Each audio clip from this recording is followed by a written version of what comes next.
जीवन मूल्य मानव को महान एवं सम्माननीय बनाते हैं। आज एक अनाथ बच्चे की तरह हमारा जीवन आध्यात्मिक मूल्यों के बगैर दिशाहीन और नीरस हो गया है। इन्हीं जीवन मूल्यों से मानवता को विगत 8 दशकों से संपन्न करने का प्रयास कर रहा है प्रजापिता ब्रह्मा कुमारी ईश्वरीय विश्वविद्यालय। इसके लिए परमपिता परमात्मा की कल्याणकारी भावना प्रेरणा स्रोत रही। सन 1936 में सर्वशक्तिवान परमात्मा की प्रेरणा द्वारा सिंध हैदराबाद में दादा लेखराज के माध्यम से इसका बीजारोपण ओम मंडली के रूप में हुआ। दादा लेखराज भगवान में अटूट विश्वास रखते थे और उनकी परमात्मा मिलन की लगन से प्रभावित होकर परमात्मा ने उन्हें अनेक दिव्य साक्षात्कार कराए।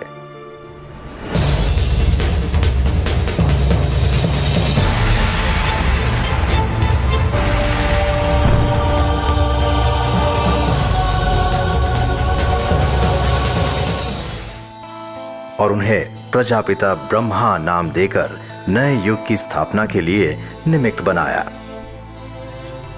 इसके पश्चात अनेक लोग ओम मंडली से जुड़ने लगे।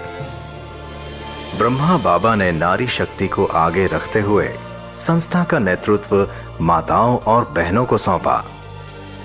विभाजन के पश्चात सन 1950 में ओम मंडली पाकिस्तान से भारतवर्ष के राजस्थान प्रांत में आबू पर्वत पर स्थानांतरित हुई।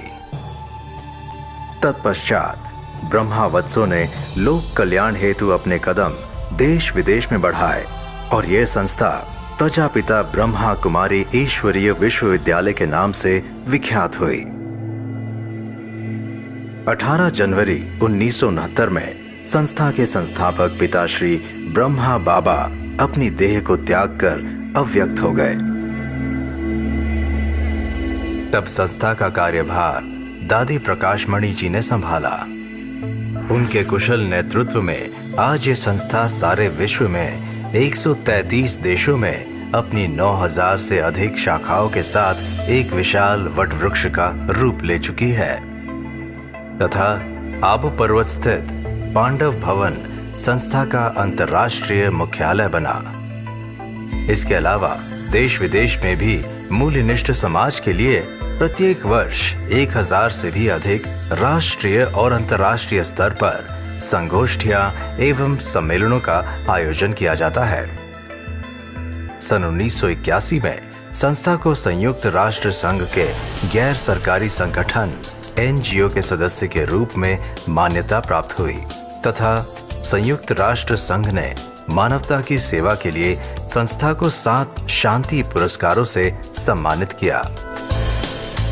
समाज के आध्यात्मिक सशक्तिकरण हेतु हर प्रकार के व्यवसाय से जुड़े लोगों को राजयोग की निशुल्क शिक्षा प्रदान की जाती है। महिलाओं, युवाओं, शिक्षाविद, मीडिया कर्मी, स्वास्थ्य जगत से जुड़े लोग तथा अन्य सभी वर्गों के लोगों की आध्यात्मिक उत्थान करने हेतु 20 प्रभागों की स्थापना की गई है, जो पिछले 3 दशकों से अविराम सेवा कर रही है। हर धर्म, जाति, आयु, भाषा का व्यक्ति इस ईश्वरीय ज्ञान से स्वयं को लाभान्वित कर सकता है। अब तक विश्व के लाखों भाई बहनें अपनी संकीर्ण विचारधारा से मुक्त होकर वसुधैव कुटुंबकम की भावना द्वारा मूल्यनिष्ठ समाज के निर्माण के निमित्त बन रहे हैं। ओम शांति।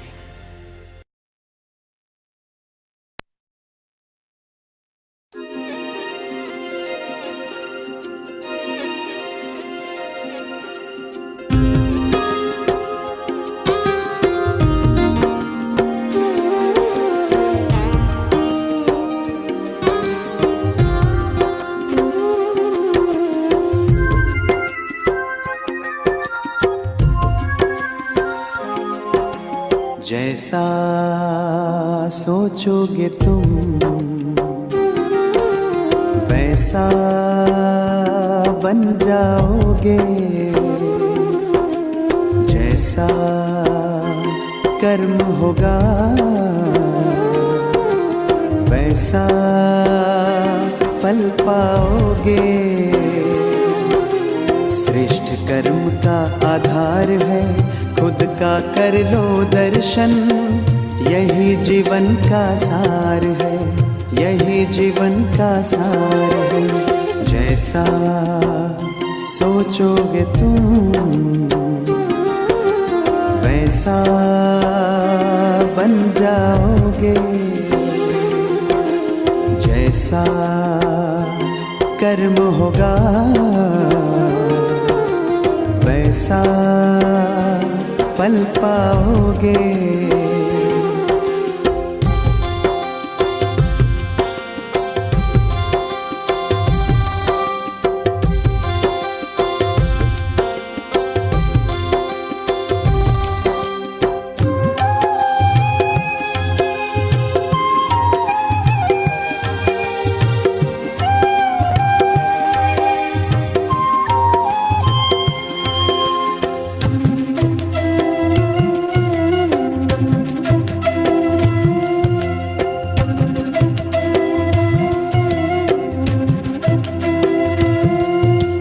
मन में हो शुभ संकल्प तो जीवन में फिर दुख कैसा। जब अंतर में शुभ भावना तो दिल में सुख सावन जैसा।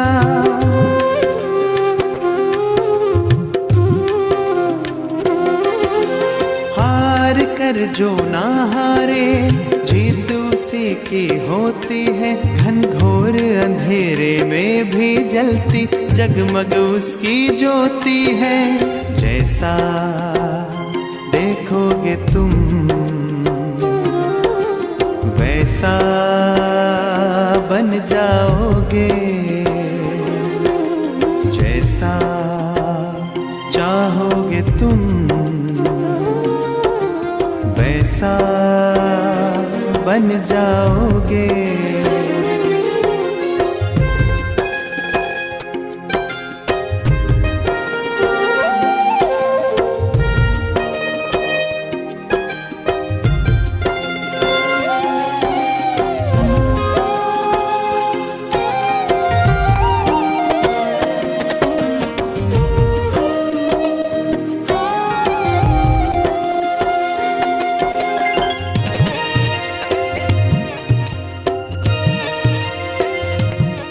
ये सूरज है तो है किरण, बादल है तो है पवन, प्राण है तो है तन मन। सात सुरों में है सरगम, जो धरती है तो है सागर। जल थल है तो है जीवन, जीवन है तो है भगवन। भगवान के संग समय करो सफल। जैसा कर्म करोगे वैसा पाओगे फल। जैसा सोचोगे तुम वैसा बन जाओगे। जैसा कर्म होगा वैसा फल पाओगे। श्रेष्ठ कर्म का आधार है, खुद का कर लो दर्शन। यही जीवन का सार है, यही जीवन का सार है।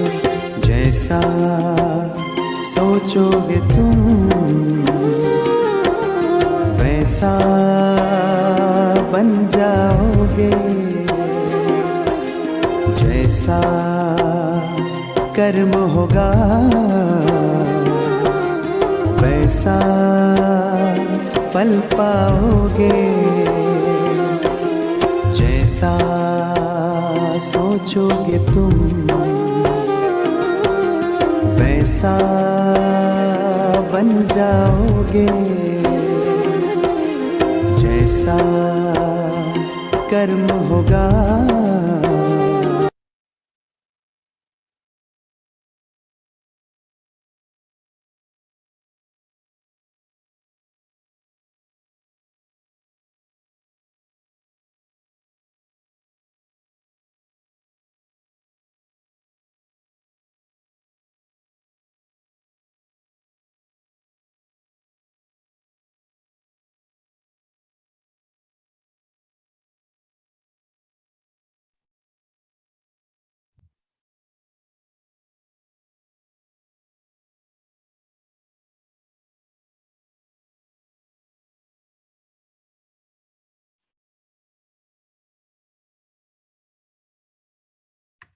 ओम शांति।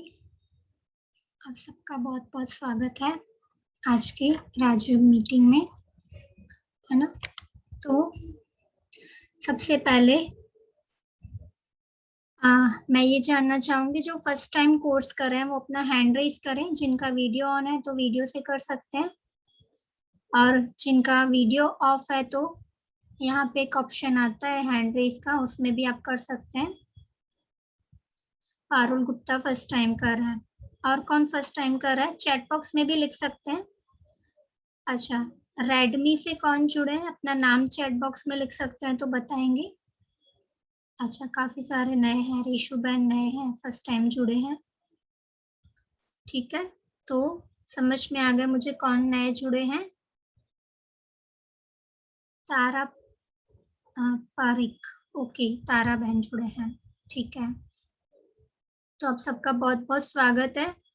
कोई बताना चाहेगा कि आप लोग ये राजयोग मेडिटेशन कोर्स क्यों करना चाहते हैं? कारण बता सकते हैं कोई, क्यों करना चाहते हैं? क्यों करना चाहते हैं? हैंड रेज करें जो बता सकते हैं, अनम्यूट करके। मन की शांति के लिए, वेरी गुड। और क्यों कर रहे हैं? और कोई बताएगा? कोई हैंड रेज करे, अगर किसी को बोलना है तो मैं अनम्यूट करूंगी।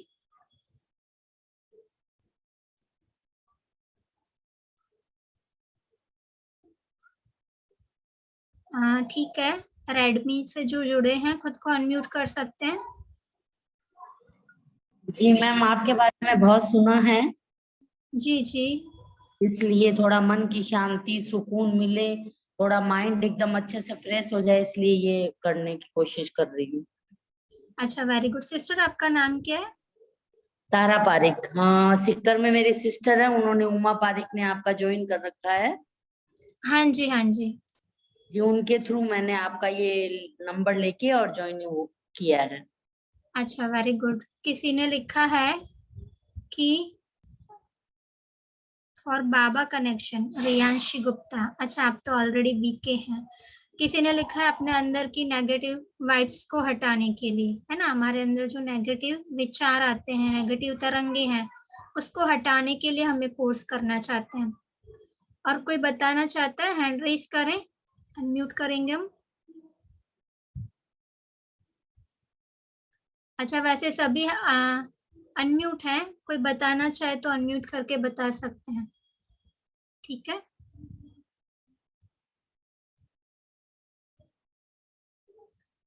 शायद कोई नहीं बता पा रहे हैं, ठीक है ना। बाकी कुछ लोग ऐसे जुड़े हैं जिनका माइक कनेक्ट नहीं हुआ है, तो मैं अभी एवरीवन में एक चैट डाल रही हूँ। आपको लगे कि कोई नया ज्वाइन हुआ है, माइक कनेक्ट नहीं हुआ है, किसी को नॉलेज हो इसका, तो आप ये मैसेज उनको डाल सकते हैं। ठीक है, ओम शांति दीदी। हाँ जी, ओम शांति। दीदी, हमें मेडिटेशन इसलिए करना है क्योंकि हमें, मेरे अंदर जो सेल्फ कॉन्फिडेंस की कमी है ना, जो हम अंदर नेगेटिव हम जो भी काम करते हैं, हम पूरा 100% देते, 200% देते, उसके बाद भी हमें वाइब्स ऐसे आती है कि काश नहीं हुआ तो, क्यों नहीं हुआ, हाँ, मतलब ये सब चीजें वाइब्स आती हैं। उस चीज के लिए, उस पे ओवरकम करने के लिए हमें ज्वाइन करना है। बहुत बढ़िया आपने बताया कि कॉन्फिडेंस कम होता है। हम भले ही 100% देते हैं, 200% देते हैं, फिर भी हमें लगता है कि हमारा कार्य सक्सेस नहीं हो रहा है। तो डेफिनेटली इससे आपको मेडिटेशन से काफी हेल्प मिलेगी उस चीज को कंप्लीट करने के लिए, है ना। सिर्फ आपको थोड़ा सा टाइम और एक्यूरेट टाइम देना पड़ेगा, और थोड़ा सा समय देना पड़ेगा। क्योंकि क्या होता है, शुरू से हम सोचे कि आज ही हमने किया, आज ही रिजल्ट मिला, ऐसा नहीं होता, थोड़ा टाइम लगता है ना। तो अब थोड़ा से अपना पेशेंस बना के रखना, डेफिनेटली रिजल्ट मिलेगा। और कोई बताना चाहता है रीजन क्यों करना चाहते हैं? सिर्फ एक ही ऐसा है जिनका माइक अभी भी कनेक्ट नहीं हुआ है, बाकी नॉर्मली सबका कनेक्ट हो चुका है ना। तो अच्छा, प्रीति बहन कुछ बता रहे हैं। दीदी, ओम शांति। ओम शांति। मैं राजयोग ज्ञान शक्ति के लिए सुन रही हूँ। बाबा के ज्यादा समीप जाऊं और अपना ज्ञान औरों में भी बांटूं, इसलिए मैं ज्ञान ज्यादा मतलब बहुत ज्यादा आ जाए। अभी तक तो कुछ ही ज्ञान नहीं है, ऐसे समझ लो जीरो ही हूँ। Very good. इनकी बहुत अच्छी विश है कि हम परमात्मा के और नजदीक आ सकें, है ना, क्योंकि हम फर्स्ट टाइम जब करते हैं उस समय हमारी बुद्धि अलग होती है ना, उस समय हमें पूरा समझ नहीं आता है।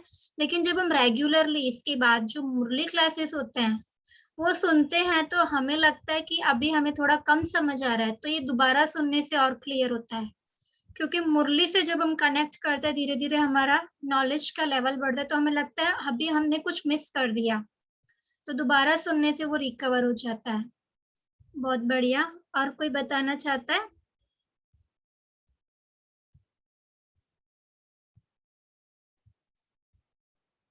और कोई है? क्योंकि हम इसलिए बोलने का मौका दे रहे हैं ताकि हमको समझ में आए कि किस तरीके से हमें भी कोर्स देना है ना।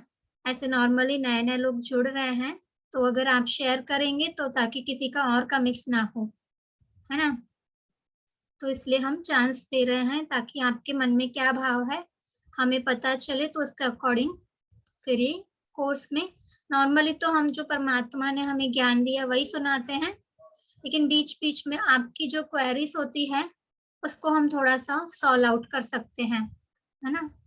तो ठीक है, अभी हम स्टार्ट करते हैं कि एग्जैक्टली हम क्या कराने वाले हैं, है ना। अभी कोई नहीं बोल रहा है तो मैं सबको म्यूट कर रही हूँ, ठीक है। तो सबसे पहले तो हम ये जानेंगे ये राजयोग मेडिटेशन कोर्स है क्या, है ना। एक्चुअली ये है खुद को पहचान करके उस परमात्मा से कनेक्शन कैसे जोड़ना है, इसकी एक यात्रा है ना। हमने आज तक दुनिया में तीर्थ यात्राएं, भक्ति, चार धाम, बहुत कुछ कर लिया, बहुत यात्राएं कर ली, लेकिन वो यात्राएं करने के बाद भी हमें कभी सच्ची सुख शांति मन की नहीं मिली। सुख शांति सुख तो दुनिया में बहुत लोग ढूंढते हैं, पैसे से, चीजों से मिलता है, अल्पकाल का नहीं मिलता है, ऐसी कोई चीज नहीं, मिलता है, डेफिनेटली मिलता है, लेकिन वो अल्पकाल का होता है। वो चीजें हैं तब तक सुख है, वो चीजें छिन गई हमारा सुख चैन छिन जाता है। कोई व्यक्ति है हमारे साथ, उससे हमारे पास बहुत सुख है, किसी व्यक्ति ने शरीर छोड़ दिया, हमारा सुख चैन शांति सब छिन जाती है, हमें लगता है जैसे कि हम दुनिया के सबसे दुखी इंसान है ना। तो ये सारी चीजें आएंगी जाएंगी, है ना। जन्म है, मृत्यु है, आएगा जाएगा, लेकिन उस परिस्थिति में हम अपने मन को कैसे शांत रखें, हम खुद को कैसे स्थिर रखें, इसके लिए हम राजयोग मेडिटेशन सीखते हैं। तो एक्चुअली मेडिटेशन का ये जो कोर्स है ये टोटली हम खुद को कैसे परमात्मा से कनेक्ट करें उसकी एक यात्रा है ना। तो कल से लेकर आपको पूरा ही राजयोग मेडिटेशन कोर्स करवाया जाएगा, लेकिन आज हम बेसिक इंट्रोडक्शन देंगे, परिचय देंगे संस्था का, ये संस्था है क्या, है ना। तो सबसे पहले हम बताएंगे संस्था का नाम है प्रजापिता ब्रह्मा कुमारी ईश्वरीय विश्वविद्यालय, है ना, ईश्वरीय विश्वविद्यालय। तो इस संस्था की स्थापना कब हुई वो हम देखेंगे, कहाँ हुई और इसका मुख्यालय कहाँ है। तो सबसे पहले इसकी स्थापना जो हुई 1936 में हुई, कहाँ पर, तो सिंध, हैदराबाद, कराची में, जो अभी पाकिस्तान में प्रेजेंटली, लेकिन इसका मुख्यालय अभी वर्तमान में भारत में है। 1936 में संस्था की शुरुआत हुई थी, 1950 में भारत में स्थानांतरण हुआ, है ना। आपको पता है दूसरा विश्व युद्ध जब चल रहा था तो उस समय पाकिस्तान से भारत में स्थानांतरण हुआ। तो देखेंगे कि इस विद्यालय की शाखाएं और उपशाखाएं कितनी हैं, जैसे कि ज्यादातर लोग सेंटर के नाम से जानते हैं, सेंटर जा रहे हैं। आप लोग जो लोग फर्स्ट टाइम जुड़े हैं ना, वो लोग कहते हैं, उन लोगों ने कईयों से सुना होगा, वो कहते हैं हम लोग सेंटर जा रहे हैं, है ना। तो सेंटर माना इसकी कितनी शाखाएं और उपशाखाएं, सेंटर्स और सब सेंटर्स। तो लगभग इसकी 150 से ज्यादा देशों में और 10,000 से ज्यादा शाखाएं और उपशाखाएं पूरे विश्व में फैली हुई है, जिसके द्वारा ये संस्था आम जनता को ये ज्ञान निःशुल्क प्रदान करती है ना। तो वैसे भी कोई भी संस्थाएं होती है तो उसके कुछ ना कुछ सहयोगी संस्थाएं होती है, जिसको हम हिंदी में कहते हैं भगिनी संस्था। तो हमारी ब्रह्मा कुमारी इसकी भगिनी संस्था है RERF, राज्यों का एजुकेशन एंड रिसर्च फाउंडेशन, जिसके अंतर्गत हमारी 20 विंग्स है ना।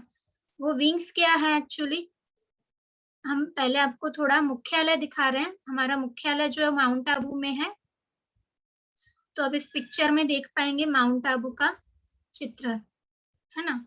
तो ये हमारा मुख्यालय है ना। अभी हम जो विंग्स की बात कर रहे हैं, तो ऐसी टोटल 20 विंग्स बनी है, जिसमें medical wing, youth wing, women's wing, sports wing, spark wing, है ना। ऐसी अलग अलग हमारी विंग्स है, जिसको हम हिंदी में कहते हैं प्रभाग। तो ऐसी विंग्स बनाई गई है जिसके द्वारा हम हर वर्ग की सेवा करते हैं। क्यों इतनी सारी विंग्स बनाई है? क्योंकि हर वर्ग को किस चीज की जरूरत है, उसके अकॉर्डिंग हम वर्ग की सेवा कर सकें, इसलिए ये 20 प्रकार की विंग्स बनाई गई है ना। फिर ये संस्था जो है वो अपनी जो सेवाएं हैं वो एक गैर सरकारी संस्था के तौर पर यूनाइटेड नेशंस ऑफ ऑर्गेनाइजेशंस, है ना, जिसको हम हिंदी में कहते हैं संयुक्त राष्ट्र संघ में डिपार्टमेंट ऑफ पब्लिक इंफॉर्मेशन, है ना, जाहिर जनता का जो माहिती दी जाती है उसमें ये संस्था गैर सरकारी तौर पर सलाहकार के रूप में कार्य करती है। और आर्थिक और सामाजिक परिषद में भी, और UN चिल्ड्रंस फंड, इसमें भी ये संस्था गैर सरकारी तौर पर सलाहकार का कार्य करती है। तो इनके इन अच्छे कार्यों के बदले में इनको कुछ पदक मिले हैं। एक इनको शांति पदक मिला है, एक अंतरराष्ट्रीय पुरस्कार मिला है शांति पुरस्कार, और 5 राष्ट्रीय पुरस्कार। इस तरीके से टोटल 7 तरीके के पुरस्कार मिले हुए हैं इनके अच्छे कार्यों के बदले में, है ना। फिर आगे नॉर्मली सभी लोग का प्रश्न ये होता है कि ब्रह्मा कुमारी क्या कार्य कर रहा है। पहले हमें इनके कार्य के बारे में तो बताइए, कोर्स तो हम बाद में करेंगे। तो क्या कार्य कर रहा है वो हम देखेंगे। सबसे पहले हम विद्यालय का नाम देखेंगे। क्या नाम है? प्रजापिता ब्रह्मा कुमारी ईश्वरीय विश्वविद्यालय, है ना। तो इस नाम से ही हम स्पष्ट करेंगे कि संस्था क्या कार्य कर रही है ना। तो सबसे पहले बताया प्रजापिता। अब प्रजापिता माना क्या, आप देख सकते हैं इस पिक्चर में प्रजापिता नाम आया है प्रजापिता ब्रह्मा से, है ना। तो प्रजापिता ब्रह्मा माना क्या, है ना, इनका ओरिजिनल नाम, है ना। इस साइड आप लेफ्ट साइड में भी फोटो देख सकते हैं, क्लियर थोड़ा नहीं दिखेगा लेकिन मैंने आपको भी क्लियर दिखाया, है ना। तो इनका नाम ओरिजिनली दादा लेखराज था, है ना। तो इनके तन में परमात्मा ने अवतरित होकर के संस्था की स्थापना की, और इस संस्था की स्थापना के अर्थ इसके साथ साथ परमात्मा नई दुनिया की, है ना, सत्युगी दुनिया की स्थापना कर रहे हैं। तो आपने शास्त्रों में भी सुना होगा दादा लेखराज का परमात्मा ने जो कार्य करवाया उनके द्वारा स्थापना का, तो उनको कर्तव्यवाचक नाम दिया प्रजापिता ब्रह्मा। तो शास्त्रों में आपने भक्ति में बहुत उनका गायन सुना है। शास्त्रों में कहते हैं द ग्रेट ग्रेट ग्रैंडफादर, माना आदि पिता, है ना। इस नाम से शास्त्रों में भी इनका गायन है। तो इसलिए नाम है प्रजापिता ब्रह्मा कुमारी। ब्रह्मा शब्द ब्रह्मा के नाम से, फिर ब्रह्मा कुमारी। तो जब ब्रह्मा कुमारी बताते हैं हम, तो कई लोग क्या कहते हैं, भाई इनका नाम ब्रह्मा कुमारी क्यों रखा है, कारण क्या है। तो ऐसा नहीं है कि यहाँ कुमार नहीं है। कई लोग सोचते क्या यहाँ कुमार नहीं है, ऐसा नहीं, यहाँ कुमार भी है तो कुमारियां भी है ना। जितनी बहनें आती है उतने भाई भी आते हैं। लेकिन क्यों रखा ब्रह्मा कुमारी, क्योंकि इस संस्था में कोई जाति भेद नहीं है, कोई भाषा भेद नहीं है, कोई राष्ट्र भेद नहीं है। जब इतने सारे भेद नहीं है तो फिर लिंग का भेद कैसे हो सकता है ना, इसलिए ब्रह्मा कुमारी इस नाम रखा। फिर इसका एक और भी कारण है कि जैसे हम कोई स्कूल में जाते हैं तो स्कूल में क्या होता है, एक अच्छा शिक्षक जो होता है ना, वो किसके ऊपर ज्यादा ध्यान देता है? कोई कमजोर विद्यार्थी होता है ना, उसके ऊपर ज्यादा ध्यान देता है। जो एक आदर्श शिक्षक है उसकी पहचान ये होती है कि वो कमजोर विद्यार्थी पे ज्यादा ध्यान देता है। ठीक वैसे ही परमात्मा शिव वो एक अच्छे शिक्षक हैं। वैसे तो पिता है वो सभी मनुष्य आत्माओं का, लेकिन वो एक अच्छे शिक्षक होने के नाते उन्होंने क्या किया, अब कैसे उन्होंने किया, कौन से कमजोर विद्यार्थी ऐसे रहे जिनके ऊपर उन्होंने ध्यान दिया? तो एक्चुअली क्या होता था, सिंध में जो सिंधी बहनें थी वो तो ठीक है, लेकिन और भी उस जमाने में क्या होता था, जो स्त्री जिनके पति ने शरीर छोड़ दिया हो तो उनके बाल कटवा देते थे, उनको स्वच्छ कपड़े नहीं पहनने देते थे, उनको पैरों में जूते चप्पल नहीं पहनने देते थे, और उनका कोई मुंह देख लेना तो समझते थे अपशगुन हो गया, उनको कुल कलंकित माना जाता था। स्त्रियों की दशा उस समय में बहुत दयनीय थी, बहुत असहनीय थी, है ना। तो ऐसा तो अभी भी आजकल कहीं कहीं तो है, पर ये सारी चीजें अब धीरे धीरे तो मिटती जा रही है। इतना पहले जैसा नहीं रहा, रूढ़िचुस्त जमाना पहले जैसा नहीं रहा। पहले तो बहुत कट्टर जमाना होता था। तो उस समय परमात्मा ने जब इस धरा पर अवतरण किया तो स्त्रियों की इतनी बुरी दशा उन्होंने देखी। तो अब इन स्त्रियों को ऊंचा उठाने के लिए परमात्मा ने माताओं और बहनों पर कलश रखा, है ना।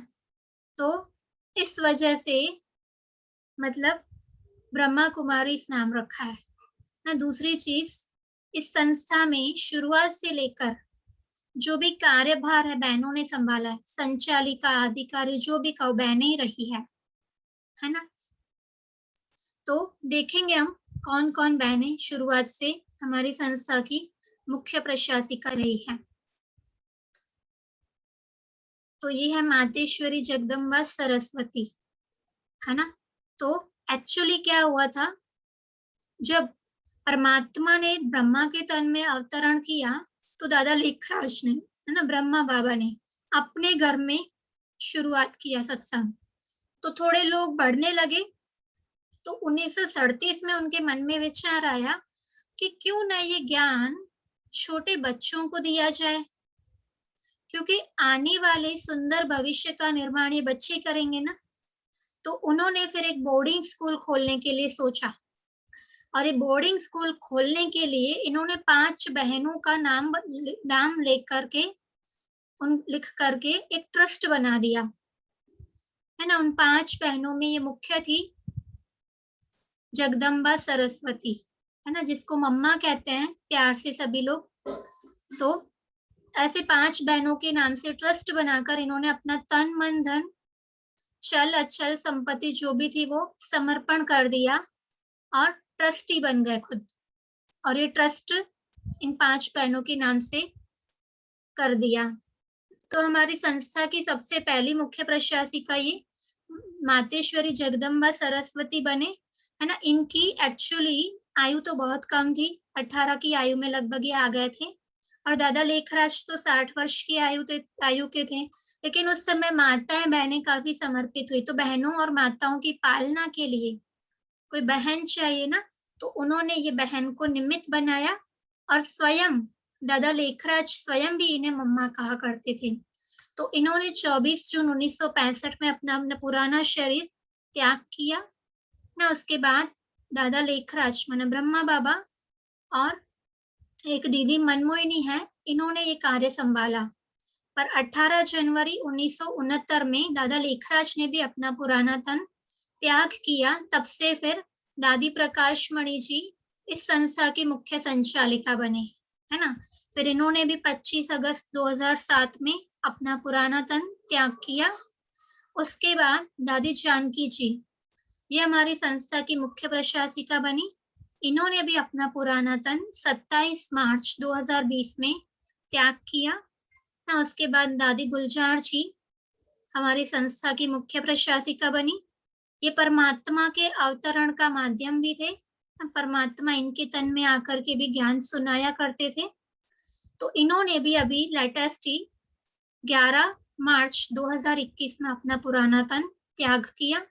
तो अभी वर्तमान में हमारी मुख्यालय की संचालिका हैं दादी रतन मोहिनी जी, है ना। अभी ये आबू में है। तो आपने देखा शुरू से लेकर अभी तक जो भी इस संस्था की जो संचालिका रही है, अधिकारी रही है, वो बहनें ही रही है। इस कारण से नाम दिया है प्रजापिता ब्रह्मा कुमारी। और वैसे भी आप देखेंगे जितनी भी नदियां हैं, नदियों के नाम किस नाम से होते हैं? कोई बताना चाहता है? हैंड रेज कर सकते हैं या चैट बॉक्स में लिख सकते हैं। क्या नाम होते हैं नदियों के? एक आध नदी का कोई नाम लिखे। क्या नाम होते हैं? शालिनी बहन जी, आप लिख सकते हैं। गंगा, अच्छा लिखा है किसी ने। तो जो भी नदियों के नाम होते हैं वो कैसे होते हैं? गंगा, यमुना, गोदावरी, कावेरी, सरस्वती, है ना, ऐसे अलग अलग नदियों के नाम होते हैं। तो सारा जितने भी नदियों के नाम है किससे है? ये सारे नाम किसके होते हैं? बहनों के होते हैं ना। एक नदी ऐसी है जिसका नाम बहनों से नहीं आता है। कौन सी नदी है ऐसी? कौन सी है? ब्रह्मपुत्रा। अच्छा, किसी ने कुछ लिखा है चैट बॉक्स में।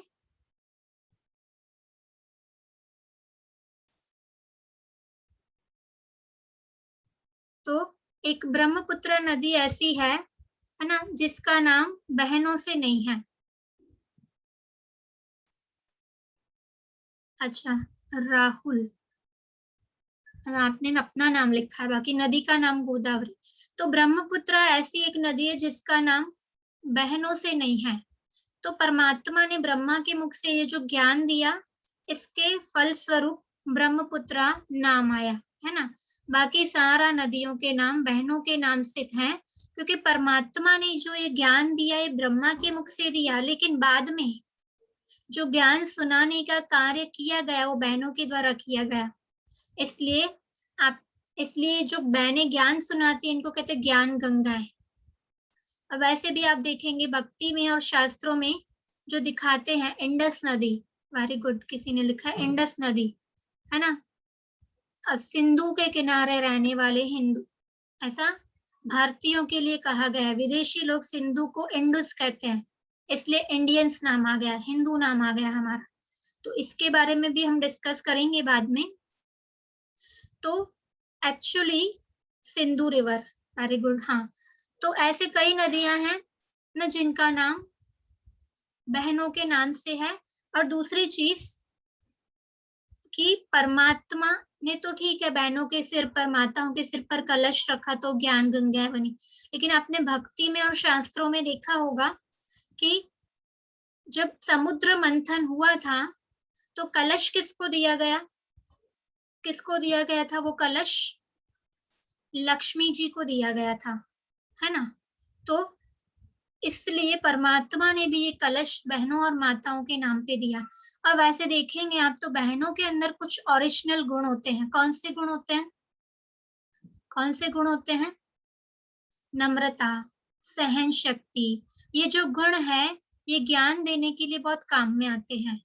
और वैसे बहनें भाइयों के कंपेयर में थोड़ा फ्री ज्यादा होती है, इसलिए ना संस्था का नाम रखा प्रजापिता ब्रह्मा कुमारी। फिर आगे ईश्वरीय। ईश्वरीय शब्द क्यों है? क्योंकि परमात्मा ने स्वयं, है ना, ब्रह्मा के मुख से, है ना, ये ज्ञान सुनाया। तो परमात्मा ने ये ज्ञान सुनाया ना, तो इसलिए ईश्वरीय शब्द है ना। आपको ये कल से लेकर राजयोग मेडिटेशन का कोर्स एग्जैक्टली स्टार्ट होगा, तो उसमें आपको जो भी बातें सुनाई जाएगी वो कोई शास्त्रों की बातें नहीं है, वो कोई भक्ति की बातें नहीं है, वो कोई गुरु की बातें नहीं है, वो कोई हमारी बातें भी नहीं है, लेकिन स्वयं परमात्मा द्वारा सुनाया गया ये ज्ञान है ना, इसलिए ईश्वरीय शब्द है। फिर विश्वविद्यालय, क्यों कहते हैं विश्वविद्यालय? कारण, विश्वविद्यालय कहने का रीजन क्या है? क्योंकि सही मायने में ये विद्यालय पूरे विश्व में फैला हुआ है, इसकी शाखाएं। नॉर्मली कोई भी स्कूल्स या कॉलेजेस होते हैं उसकी शाखाएं कोई पूरे विश्व में नहीं होती, लेकिन ब्रह्मा कुमारी इसकी सारी शाखाएं पूरे विश्व में फैली हुई है, तो इसका नाम इसलिए विश्वविद्यालय है। विश्वविद्यालय का इंग्लिश नाम ले तो यूनिवर्सिटी, यूनिवर्स, पूरे विश्व के लिए है ये विद्यालय, है ना।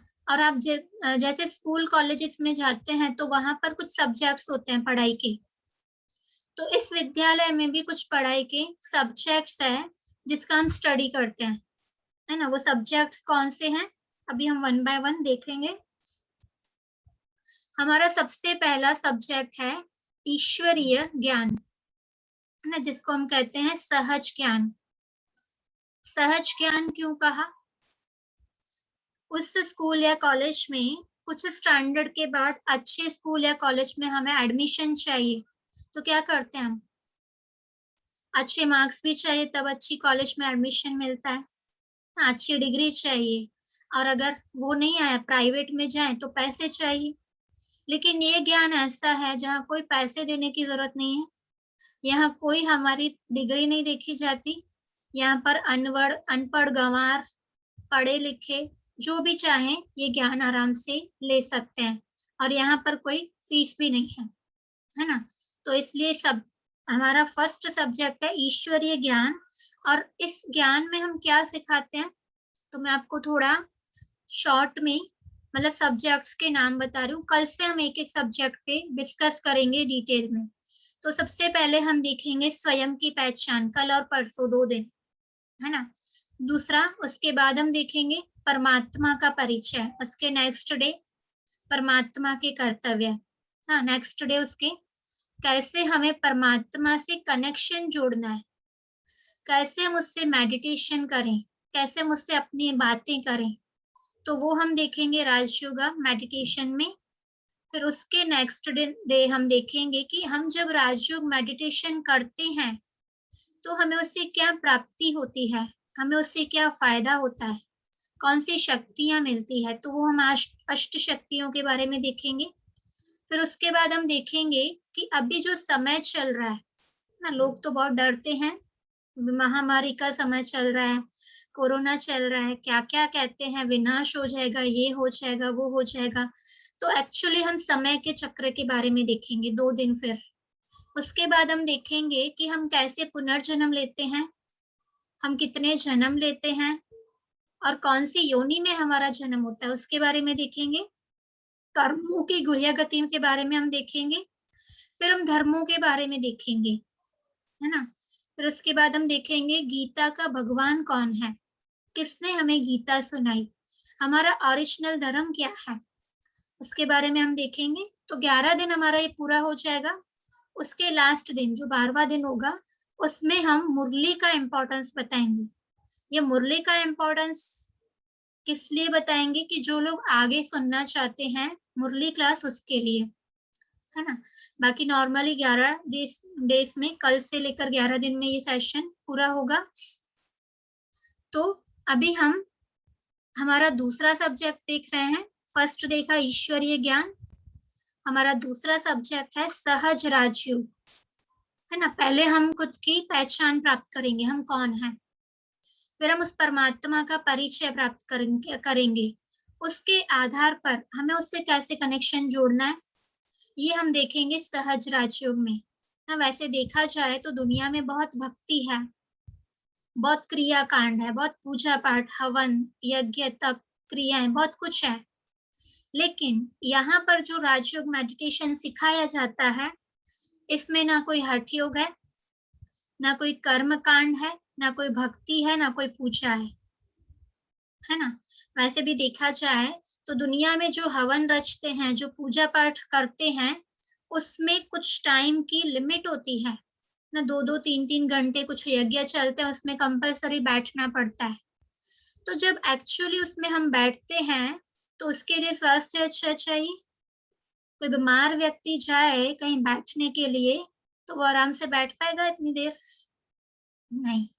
लेकिन ये जो राजयोग मेडिटेशन है ये इतना सहज है क्योंकि कोई भी बीमार व्यक्ति भी लेटे लेटे भी ये मेडिटेशन कर सकता है। क्योंकि ये राजयोग क्या है, ये मन और बुद्धि की यात्रा है।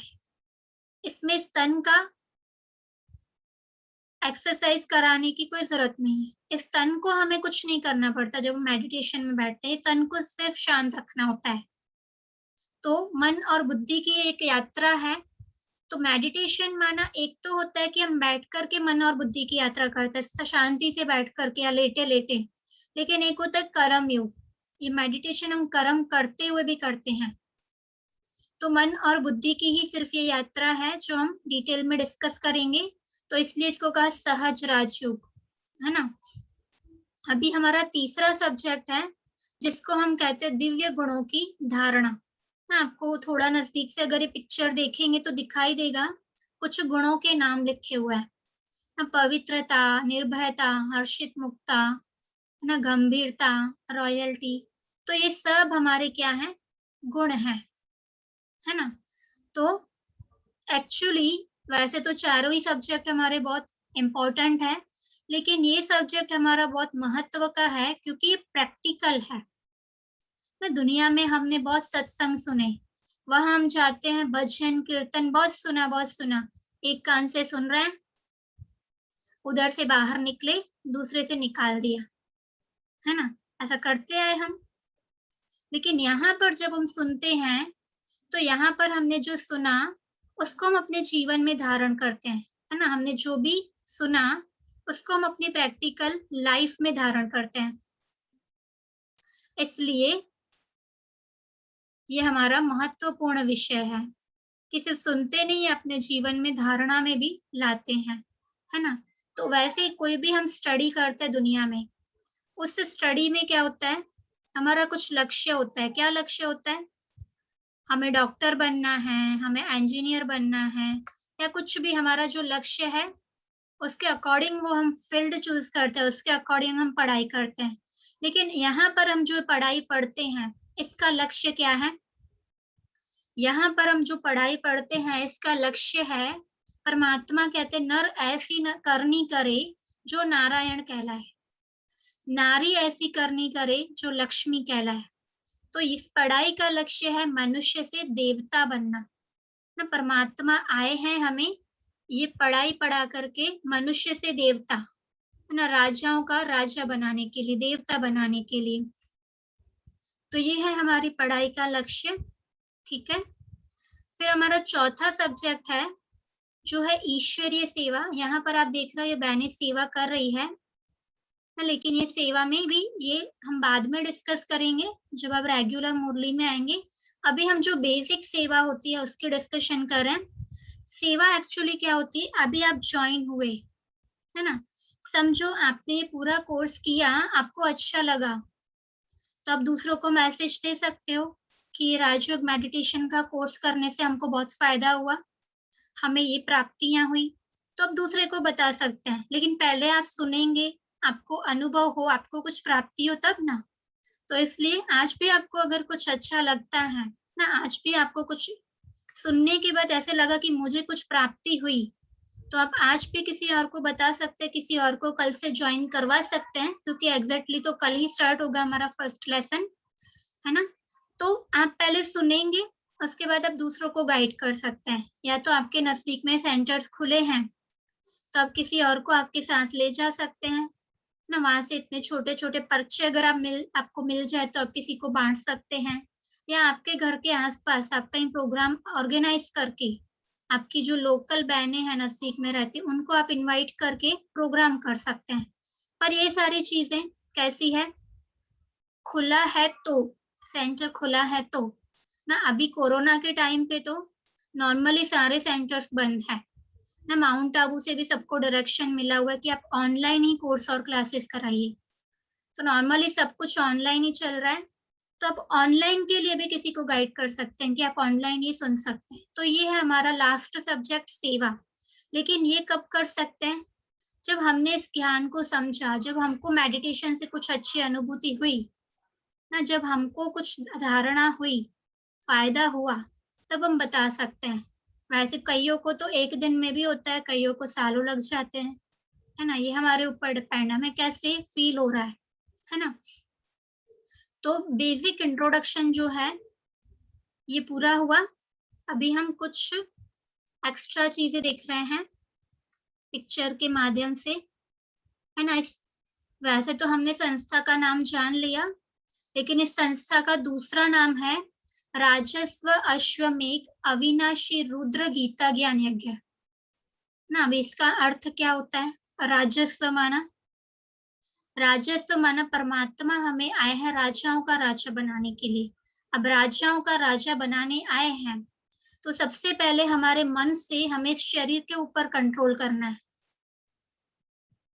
है ना, कि हमारी जो कर्मेंद्रियां, आंखें, नाक, कान, मुख, त्वचा, इनके ऊपर कंट्रोल करना है। कई लोग बहुत बीमार होते हैं, कहता डॉक्टर आपको शुगर नहीं खानी है, लेकिन ये जो जीभ है ना, इस पे कंट्रोल नहीं होता है तो खा लेते हैं। लेकिन मेडिटेशन ऐसी चीज है जिससे हम अपने इस शरीर के ऊपर कंट्रोल कर सकते हैं। दूसरा अश्वमेघ नाम है। आपने दुनिया में देखा होगा, मन के लिए बहुत सारी उपमाएं दी है लोगों ने। मन घोड़ा है, मन पापी है, मन चंचल है, पता नहीं कहाँ कहाँ भाग जाता है। ऐसी अलग अलग बातें आपने सुनी होगी मन के लिए। लेकिन एक्चुअली में सबसे ज्यादा मन के लिए जो उपमा दी गई है वो कहते हैं मन घोड़ा है। अश्वमेघ माने जो मन रूपी घोड़ा है ना, इसको हमें कंट्रोल करना है। शरीर तो बाद में कंट्रोल होगा, पहले हमारा मन कंट्रोल होगा। तो इस राजयोग से हम अपने मन के ऊपर विजय प्राप्त कर सकते हैं कि हमें ये चीज खानी है नहीं खानी है। मुख तो बाद में आए, पहले मन में आती है। मुख में इच्छा बहुत बाद में होती, पहले मन में इच्छा होती है आज हमें ये चीज खानी है। या जिनको आदत होती है, एडिक्टेड होते हैं जो लोग, बिना दारू पिए चलता नहीं, बिना स्मोकिंग किए चलता नहीं, तो कर रहे हैं तो मुख से, लेकिन पहले मन में आता है। तो इस मेडिटेशन से हम अपने मन के ऊपर राज्य प्राप्त करते हैं। और जब मन के ऊपर राज्य किया तो इस शरीर के ऊपर राज्य करते हैं। जब इस शरीर के ऊपर राज्य किया और परमात्मा की शिक्षाओं को भी अपनाते गए, तब जाकर के हम परमात्मा नई दुनिया की, सत्यों की दुनिया की जो स्थापना कर रहे हैं, उसमें जाकर के हम देवी देवता अर्थात महाराजा महारानी या मालिक बन सकते हैं, है ना। तो राजस्व अश्वमेघ, फिर कहा अविनाशी रुद्र गीता ज्ञान यज्ञ। ये ज्ञान अविनाशी है, ये यज्ञ अविनाशी है, इसका विनाश नहीं होता। ये जरूर प्रायलोप अर्थात गुम हो जाता है, लेकिन विनाश नहीं होता ना। परमात्मा आकर फिर इसकी पुनः स्थापना करते हैं, क्योंकि गुम हो गए ना, लोग भूल गए है तो से, लेकिन भूल जाते हैं लोग। तो अविनाशी रुद्र गीता ज्ञान यज्ञ, रुद्र माना शिव परमात्मा, उनके द्वारा स्थापन किया हुआ। फिर गीता ज्ञान यज्ञ, क्योंकि परमात्मा आकर के अभी हमें गीता ज्ञान सुनाते हैं, है ना, इसलिए कहा गीता ज्ञान यज्ञ। और आपने सुना होगा दुनिया में बहुत यज्ञ रचते हैं, हवन रचते हैं। कारण कोई इंसान एक मकान से दूसरे मकान में जाता है, यज्ञ रचते हैं, हवन रचते हैं। क्यों? उस वातावरण की शुद्धि के लिए। चाहे नए मकान में जाते हैं, चाहे पुराने में ही जाते हैं किसी, लेकिन यज्ञ रचते हैं वातावरण की शुद्धि के लिए। और भी यज्ञ रचे जाते हैं दुनिया में, शांति के लिए रचे जाते हैं। कभी बारिश नहीं होती, बारिश के लिए यज्ञ रचे जाते हैं। वो सारे स्थूल यज्ञ है। लेकिन परमात्मा ने ये जो यज्ञ रचा, ये सूक्ष्म है, इसके सूक्ष्म भाव को हमें जानना है। उस यज्ञ में हम क्या करते हैं? अग्नि जला करके कुछ स्वाहा करते हैं।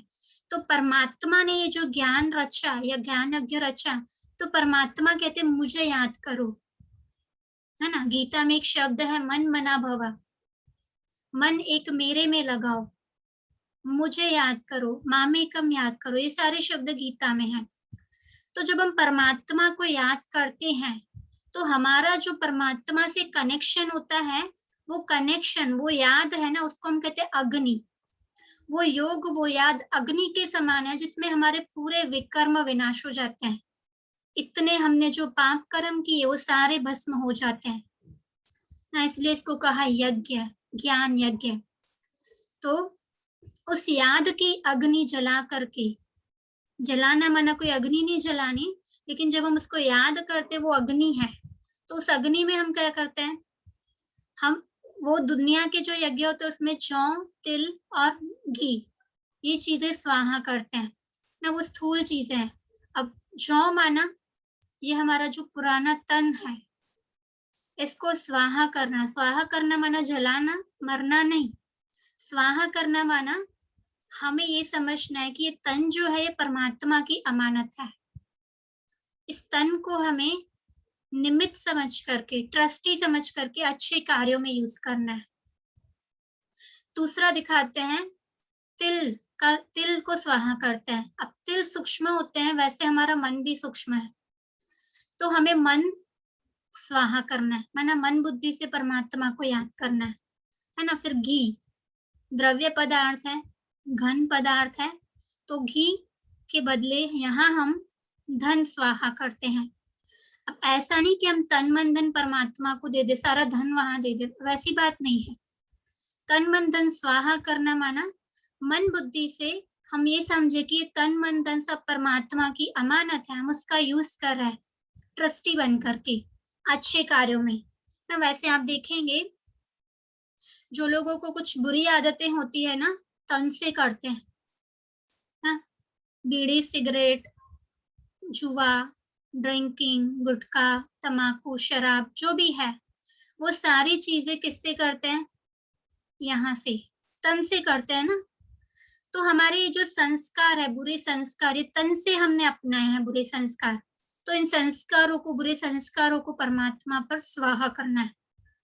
दूसरा, हम दुनिया में आप देखेंगे बहुत सारी हम लोगों की बुराइयां करते हैं, निंदा चुगली मान अपमान है ना, निंदा स्तुति, सब हम बुराइयां अच्छाइयां करते रहते, मुख से करते हैं, लेकिन पहले कहाँ आती, मन में।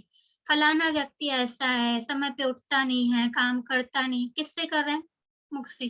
पहले कहाँ आता है, मन में। तो मन में, मन कैसा होता है, मन से हमारा स्वभाव बनता है ना। जब हम किसी के लिए सोचते हैं, उसके साथ वैसा व्यवहार करते हैं, वैसा हमारा स्वभाव बनता जाता है। तो हमारे मन में ये जो बुरे विचार आ रहे हैं, उन विचारों को स्वाहा करना है। और धन से हम क्या करते हैं, जो बुरी चीजें खरीदते हैं है ना, जो एडिक्शन व्यसन आ गए हैं ना, वो खरीदते किससे हैं, धन से।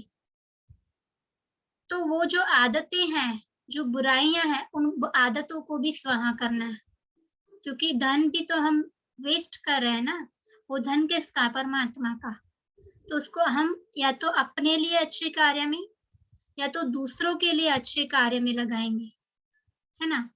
तो ये है तन मन धन स्वाहा करने का प्रतीक, है ना। और गीता में अर्जुन को बताया गया था श्री कृष्ण ने कि ज्ञान यज्ञ सबसे श्रेष्ठ यज्ञ है।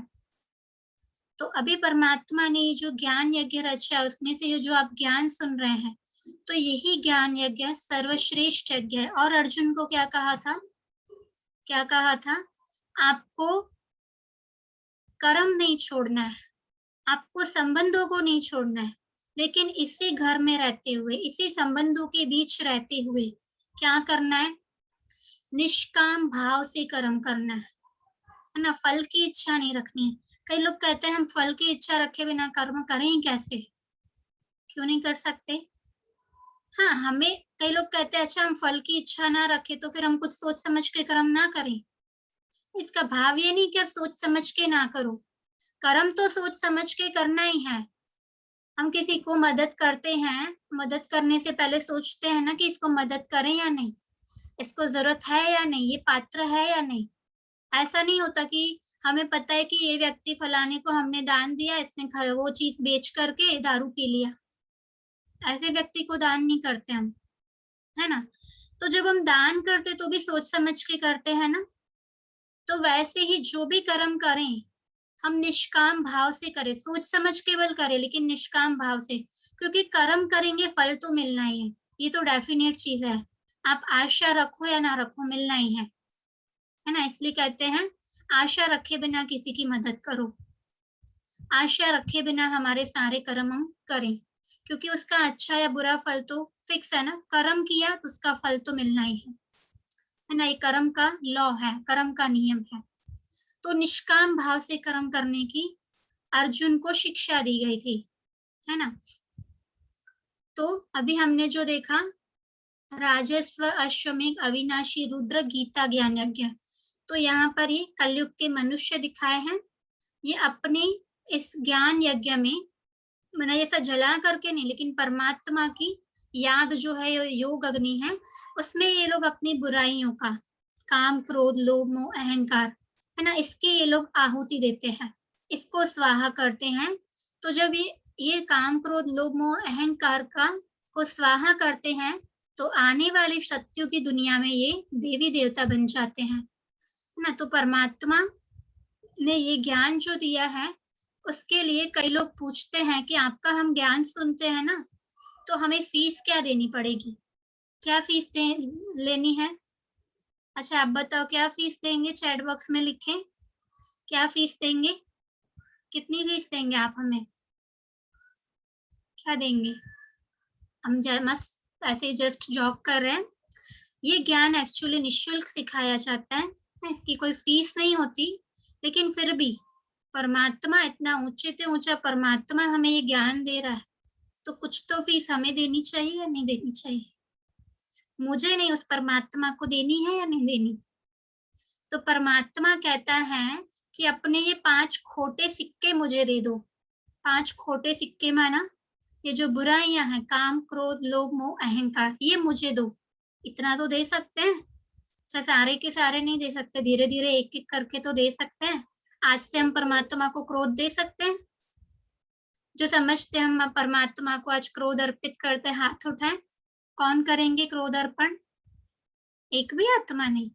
अच्छा प्रीति बहन आज से गुस्सा छोड़ेंगे, तारा बहन छोड़ेंगे, वेरी गुड।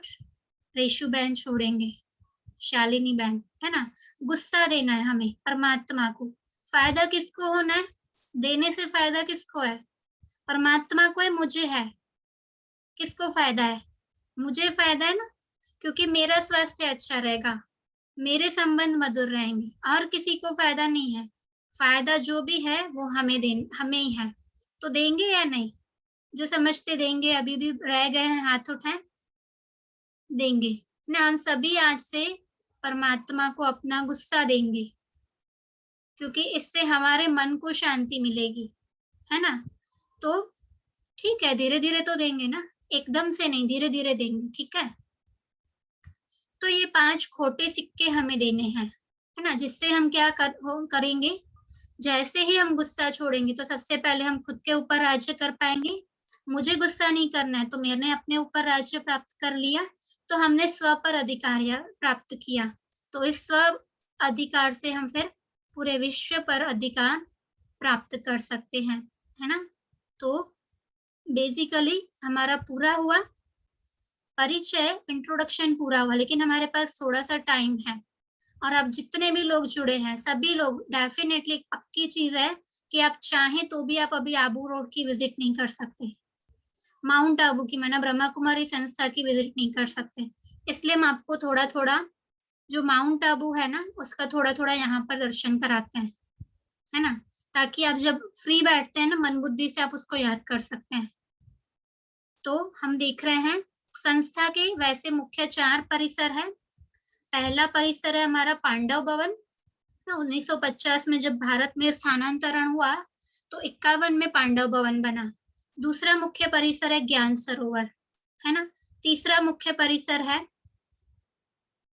Global hospital. चौथा मुख्य परिसर है शांतिवन। तो हम पांडव भवन से शुरू करते हैं,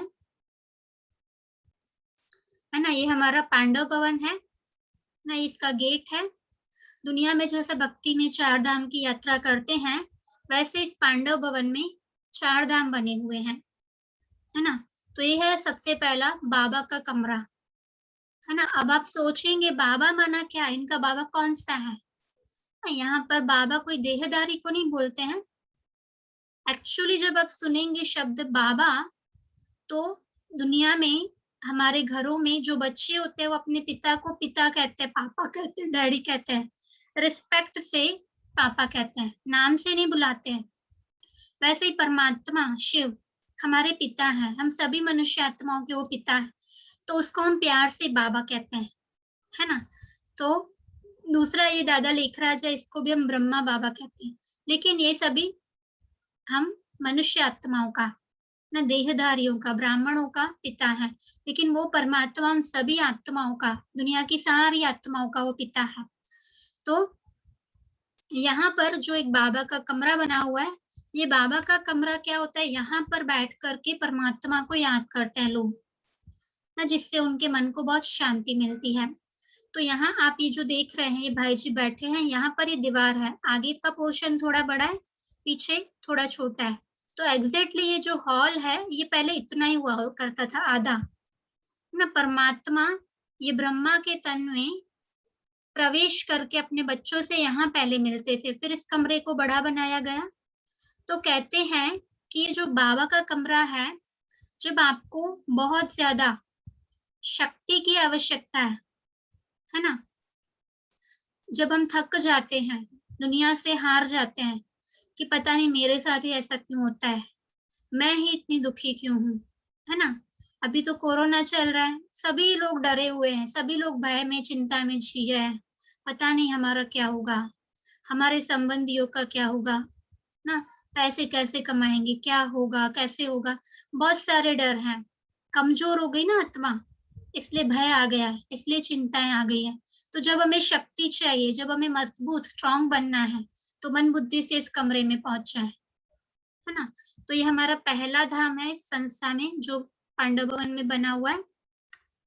फिर हम दूसरा देख रहे हैं, बाबा की झोपड़ी ना। ये झोपड़ी क्या है कि ये जो ब्रह्मा बाबा है, जो दादा लेखराज है, ये अपने बच्चों से यहाँ पर मिलते थे, और देश विदेश में जितने भी सेंटर्स उस समय बने हुए थे, अब परमात्मा तो निराकार है, उसको ऐसा शरीर हमारी तरह नहीं है, अब उसको हम पत्र लिखेंगे, वो कैसे पढ़ेंगे।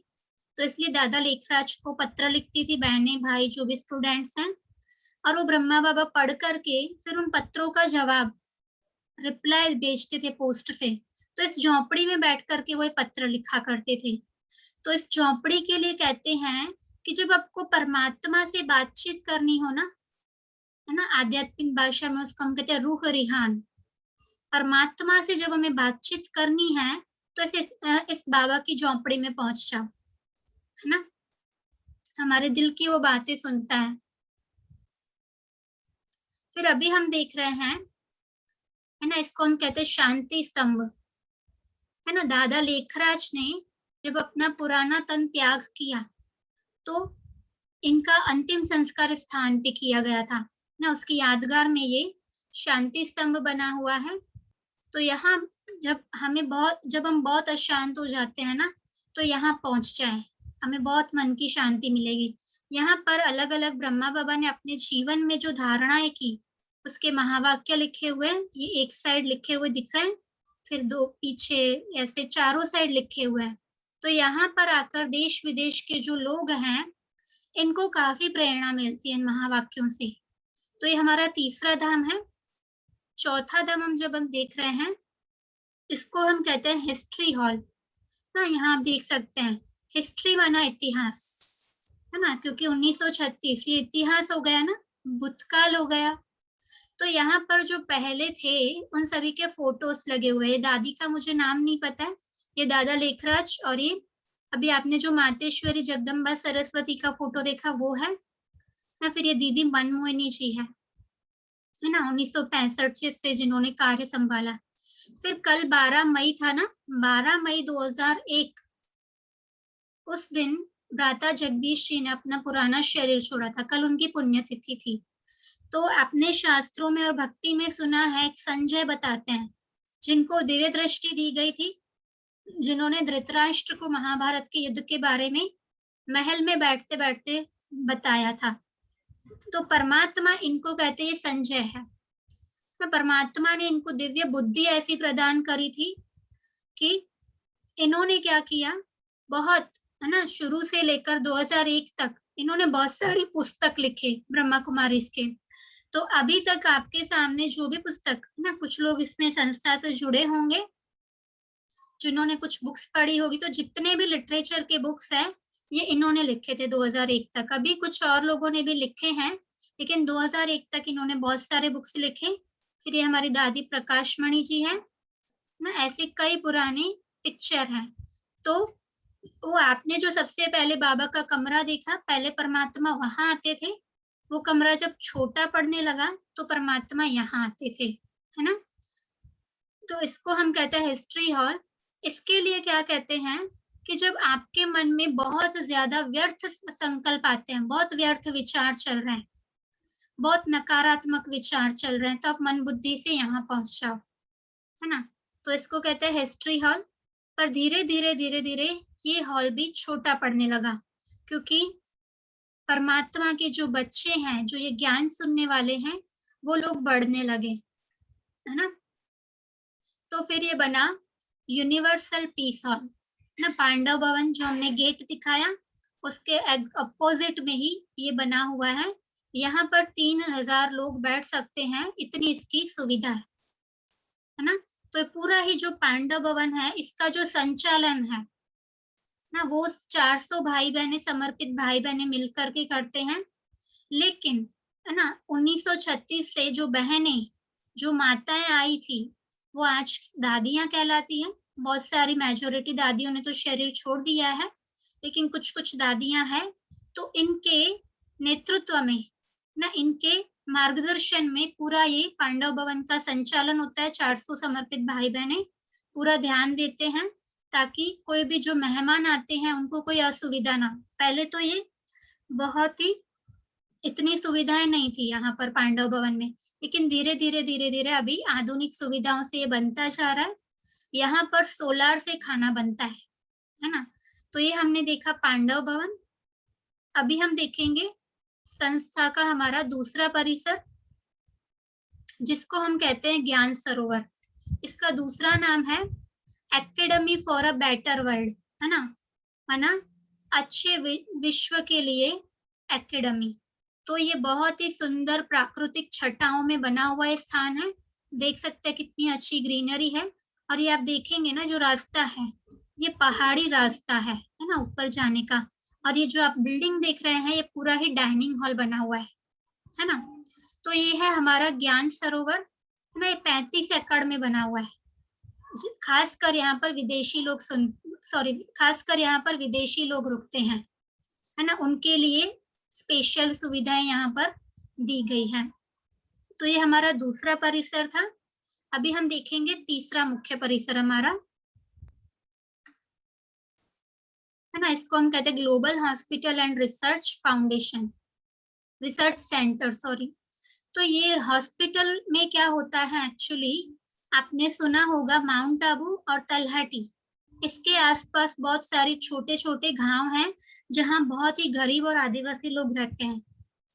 तो ये हॉस्पिटल की स्थापना का लक्ष्य ही क्या था कि आसपास के जो गरीब आदिवासी लोग रहते हैं उनकी सेवा करना, निःशुल्क सेवा करना।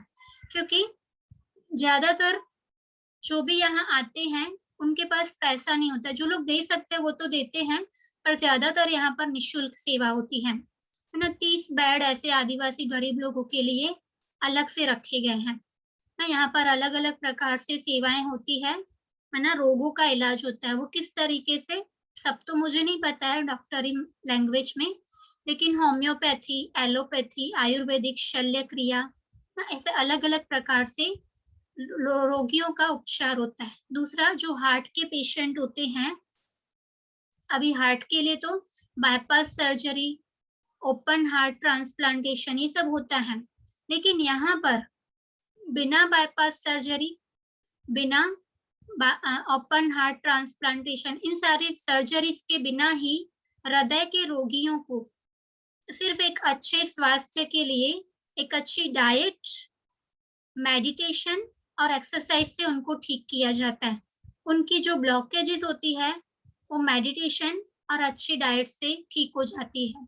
तो ये जो कोरोना का समय है, इससे पहले यहाँ पर कैंप्स रखे जाते थे थोड़े थोड़े समय में ऐसे हार्ट के रोगियों के लिए। फिर यहाँ पर घुटनों का भी ऑपरेशन होता है। और इसी मतलब ग्लोबल हॉस्पिटल के थ्रू व्यसन मुक्ति के भी प्रोग्राम्स किए जाते हैं, दवाइयाँ दी जाती हैं।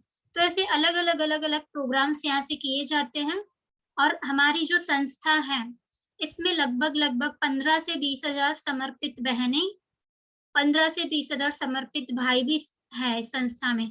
तो वो लोग भी जब बीमार पड़ते हैं, उनको कुछ बीमारी होती है, तो उनका भी यहाँ पर निःशुल्क इलाज होता है। तो इस लक्ष्य से ये ग्लोबल हॉस्पिटल हमारा तीसरा परिसर बनाया गया था। टाइम हो रहा है, लेकिन हम एक और परिसर छोटा सा दिखा देते हैं, पूरा नहीं लेकिन मेन स्थान हम दिखा देंगे। ये हमारा शांतिवन बना हुआ है ना, रेलवे स्टेशन से आबू रोड के 7 किलोमीटर की दूरी पर। यहाँ पर आप देख रहे हैं ब्रह्मा कुमारी डायमंड हॉल लिखा हुआ है। ये पूरा बहुत बड़ा हॉल बना हुआ है। इसको कहते हैं विश्व का सबसे बड़ा पिलर फ्री ऑडिटोरियम, है ना, पिलर फ्री हॉल। ये हॉल ऐसा है जिसमें 20,000 लोग एक साथ बैठ सकते हैं, ऐसी सुविधा है।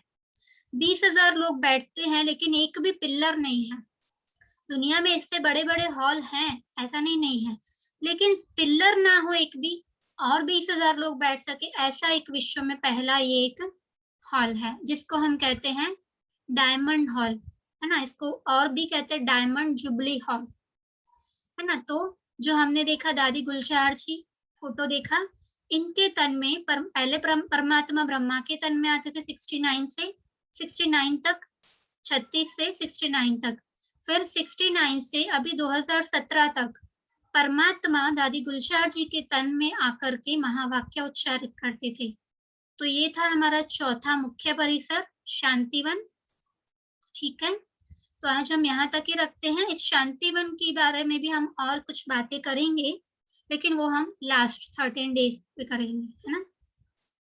तो अभी फिर से एक बार जो लोग फर्स्ट टाइम जुड़े हैं हैंड रेज करें। पहली बार जो जुड़े हैं हैंड रेज करें। रियांशी गुप्ता, फिर तारा बहन। ठीक है, मैं सबको अनम्यूट कर रही हूँ, लेकिन सभी लोग एक साथ अपना माइक ऑन नहीं करना, है ना।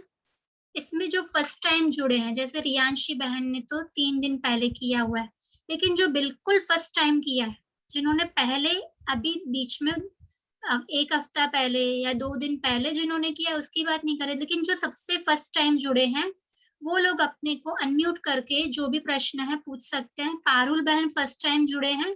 जी पारुल बहन, आपको कुछ क्वेश्चन है तो आप पूछ सकते हैं।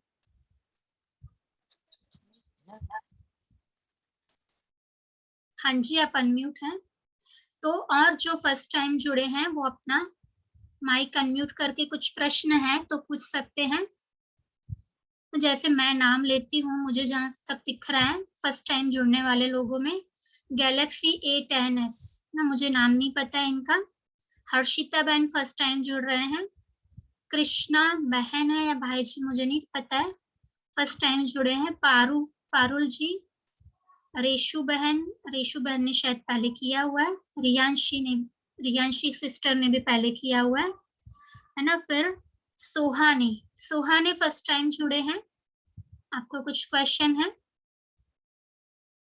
फिर स्वाति बहन, है ना, कोई स्वाति बहन भी जुड़े हैं फर्स्ट टाइम शालिनी बहन के कांटेक्ट से। फिर तारा बहन जो उमा बहन के कांटेक्ट से जुड़े हैं।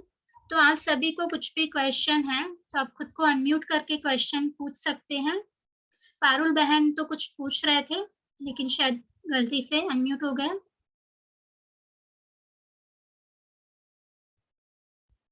अच्छा, स्वाति बहन ने अनम्यूट किया था। है किसी को क्वेश्चन? अगर किसी नए को नहीं है तो पुराने जो जुड़े हैं पहले कर चुके हैं, कुछ क्वेश्चन है तो कर सकते हैं। सरला बहन के आई थिंक बहू और बेटे जुड़े हैं, कुछ प्रश्न है तो पूछ सकते हैं। अच्छा, आपने कुछ दिन पहले किया है, सोहा ने। आपका एक्चुअली मेरे पास नंबर नहीं है, इसलिए मेरा ध्यान नहीं है।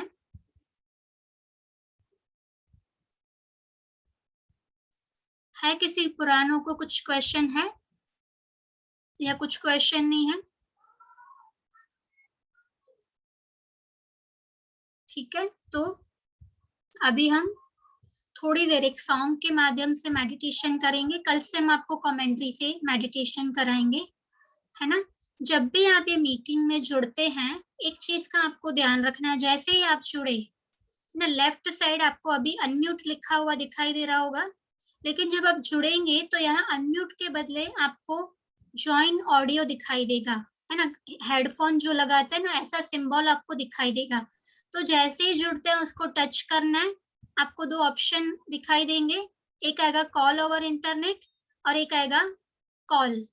तो आपको कॉल ओवर इंटरनेट या तो वाईफाई और सेल्यूलर डेटा ऐसा कुछ लिखा हुआ दिखाई देगा, उसको आपको तुरंत अनम्यूट करके और उसको आपको तुरंत क्लिक करके ज्वाइन करना है। तभी आपको इस मीटिंग में जो हम बोलेंगे, जो सॉन्ग चल रहा होगा वो सुनाई देगा, अदरवाइज आपको सुनाई नहीं देगा। इसमें कई लोग ऐसे हैं जिनको पहले इश्यू आया लेकिन वो कर पाए ना। इसमें अभी एक अनु बहन है जिनको नहीं सुनाई दे रहा है अभी तक भी, है ना। तो आपको चेक कर लेना है, आपको सुनाई ना दे तो वो लेफ्ट साइड की सेटिंग, ठीक है। तो प्रीति बहन शायद कुछ बोल रहे थे, कुछ क्वेश्चन है या ऐसे ही अनम्यूट हो गया था?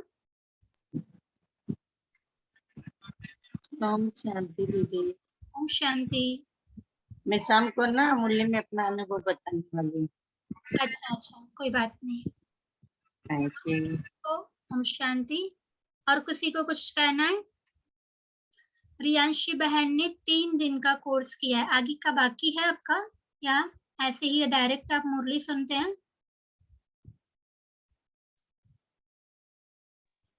ठीक है। हाँ जी, लक्ष्मी बहन कुछ बोल रहे हैं, लक्ष्मी बहन बोल रहे हैं, और कोई बोल रहा है? ओम शांति। हाँ जी, ओम शांति। अनम्यूट के लिए बोला था, ये वापिस दोबारा बताओ एक बार धीरे से, सबको समझ में आ जाए। जैसे ही आप मीटिंग ज्वाइन करते हैं तो आपको लेफ्ट साइड में लिखा हुआ आता है ज्वाइन ऑडियो, है ना। हिंदी या इंग्लिश कुछ भी आप, हिंदी में मुझे एग्जैक्टली नहीं आइडिया है, पर इंग्लिश में लिखा हुआ आता है ज्वाइन ऑडियो। उसको आपको टच करना होता है। टच करने से आपके सामने 2 ऑप्शन दिखाई देते हैं, उसमें से आपको सिलेक्ट करना होता है या तो कॉल ओवर इंटरनेट या तो फोन कॉल का, ऐसे कुछ ऑप्शन आता है। तो आपको उस समय कॉल ओवर इंटरनेट जो होता है उसको टच करना होता है ना। या तो दूसरा आपका जूम अपडेटेड वर्जन होगा तो उसमें लिखा हुआ आता है वाईफाई और सेल्यूलर डेटा, तो आपको वो सिलेक्ट करना होता है। जैसे ही आप उसको टच करोगे तो मीटिंग में जो भी चल रहा होगा, या तो मेरी आवाज या तो जो भी सॉन्ग चल रहा होगा, वीडियो बज रहा होगा, जो भी चल रहा होगा वो आपको तुरंत सुनाई देगा। तो आपको तुरंत ज्वाइन होते ही वो चीज चेक करनी है। अगर वो आप टच करेंगे तभी आपको सुनाई देगा, नहीं तो आपको कुछ भी सुनाई नहीं देगा, ठीक है। और जब आपको कुछ क्वेश्चन पूछना है लास्ट में, तो हम आपको अनम्यूट यहाँ से सबको करते हैं, लेकिन आपको खुद को अनम्यूट कैसे करना है? मैंने तो कर दिया लेकिन आप नहीं बोल पाएंगे, आपको खुद को अनम्यूट करना पड़ता है। कैसे? तो लेफ्ट साइड अभी आपको दिख रहा होगा, लिखा हुआ होगा नीचे लेफ्ट साइड में अनम्यूट, उसको टच जैसे ही आप करेंगे अनम्यूट हो जाओगे, आप बोल पाओगे और मुझे सुनाई देगा यहाँ पर, ठीक है। तो और किसी को कुछ पूछना है?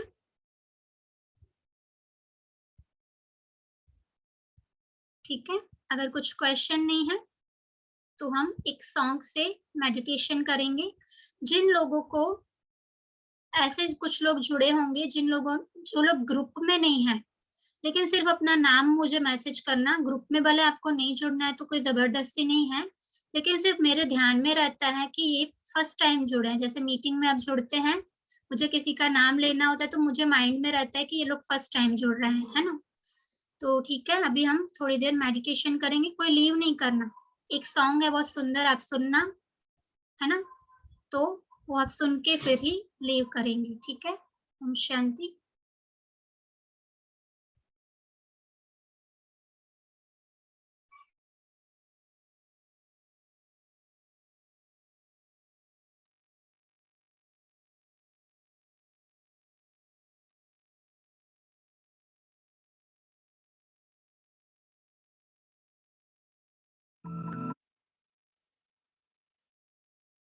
ini yakin umur ni dia sudah tujuh. Ada ni second matter kan, pada tiga kita. Style.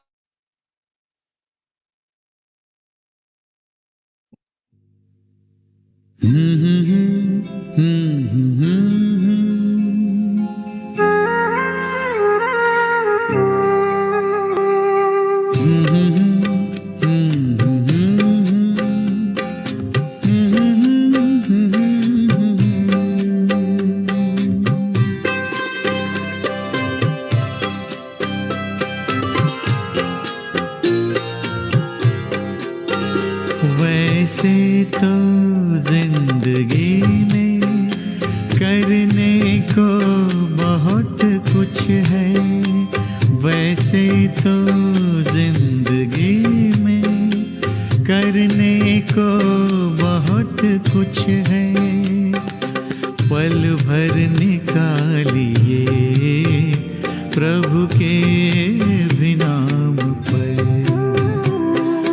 पल भर निकालिए प्रभु के भी नाम पर। वैसे तो जिंदगी में करने को बहुत कुछ है।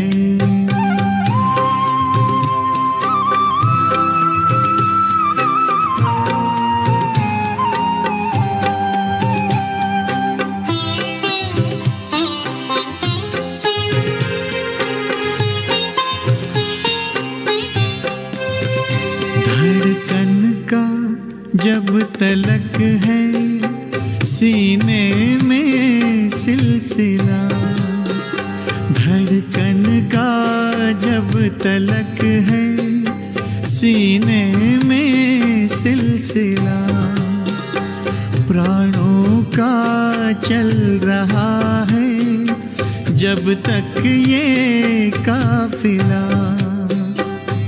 रहबर बनाइए उसे जीवन की शाम तक, पल भर निकालिए प्रभु के भी नाम पर, पल भर निकालिए प्रभु के भी नाम पर। वैसे तो जिंदगी में करने को बहुत कुछ है।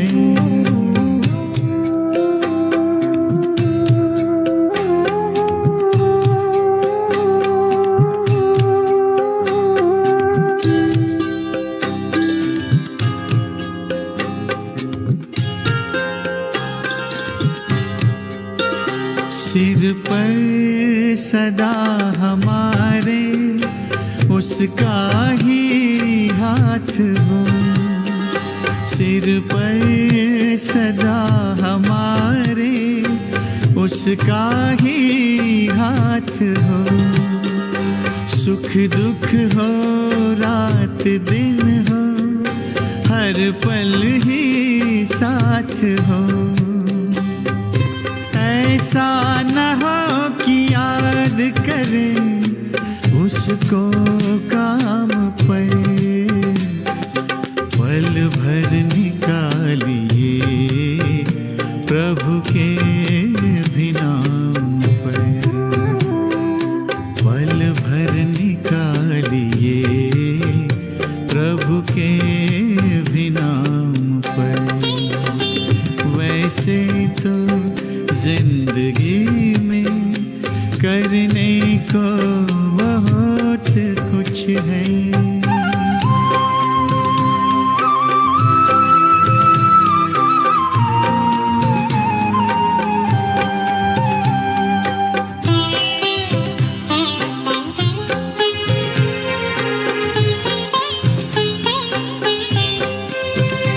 आँखें जो देखती हैं वो सब हैं मिटने वाले, आँखें जो देखती हैं वो सब हैं मिटने वाले। चलना है निज वतन जहाँ के प्रभु हैं रहने वाले, अपनी नजर टिकाइए उस परम धाम पर, पल भर निकालिए प्रभु के भी नाम पर, पल भर निकालिए प्रभु के भी नाम पर। वैसे तो जिंदगी में करने को बहुत कुछ है। वैसे तो जिंदगी में करने को बहुत कुछ है, पल भर निकालिए प्रभु के बिना, पल भर निकालिए प्रभु के